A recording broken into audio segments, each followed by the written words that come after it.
J'ai décidé de participer au programme de mentorat, moi, quand j'ai terminé l'université l'année passée.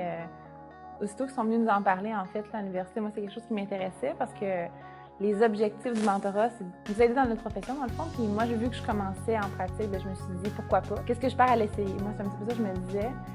Je savais que je partais relativement toute seule en affaires. Je me suis dit, en embarquant dans le mentorat, une chose est sûre, je pourrais pas dire j'aurais dû l'essayer.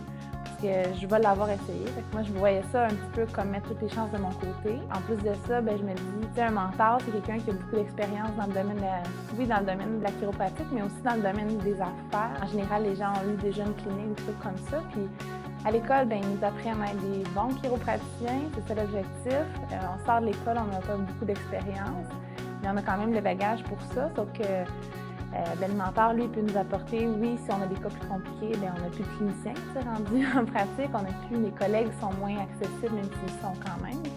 Fait que le mentor, il est là aussi pour ça, pour les cas chiropratiques, mais aussi tout le volet de l'entrepreneur. On n'a pas appris à être des comptables, faire toutes les ressources humaines, le marketing. Fait que je trouve que c'était ça qui m'attirait, dans le fond, dans le programme de mentorat. Ce que le programme de mentorat m'a amené de façon plus concrète, moi, j'ai travaillé 2 mois dans une autre clinique.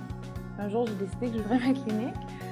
Donc ça, j'étais déjà embarquée dans le processus. Fait que c'est sûr que ça a tout changé. J'ai changé de mentor quand je venais juste d'ouvrir ma clinique. Puis avec ma mentor, elle, tout de suite, c'est vraiment concret. Notre première rencontre, on s'est parlé, elle m'a dit combien de patients tu vois par semaine, c'est quoi tes objectifs, qu'est-ce que tu fais comme marketing à l'interne, à l'externe. Je savais pas c'était quoi le marketing à l'interne.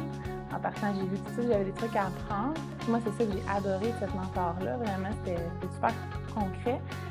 On s'est mis des objectifs, puis c'est sûr qu'au début, c'est facile d'oublier ta clientèle, mais ça a facilement doublé, triplé en quelques mois. Ça va faire 1 an en octobre que la clinique est ouverte. Puis, je suis partie, j'étais toute seule dans ma petite clinique. J'avais une salle de traitement qui était meublée, si on peut dire ça comme ça. J'en avais 3, mais il y en avait juste une que j'utilisais. Puis, mais là, aujourd'hui, on a 3 salles, on a 2 assistantes, on a une autre chiropraticienne qui travaille avec moi. Fait que, elle m'a vraiment mis comme les outils pour atteindre les objectifs, dans le fond. Puis encore aujourd'hui, c'est sûr que il y a des choses qui fonctionnent bien, des choses qui fonctionnent moins bien, des choses qu'elle m'a apportées, mais que moi, je n'étais peut-être pas à l'aise au moment où elle me l'a apporté. Puis là, aujourd'hui, je me dis, ouais, là, il serait temps que je me batte un peu le derrière, puis sortir un petit peu de ma zone de confort. Là, moi, faire des classes santé, des trucs comme ça, je trouve ça plus difficile, de sortir, aller faire ça. C'est des genres de choses que je suis rendue à cette étape-là, puis je pense qu'ils vont continuer à m'aider à avoir une meilleure rétention de mes patients, puis que les patients comprennent mieux c'est quoi la chiropratique.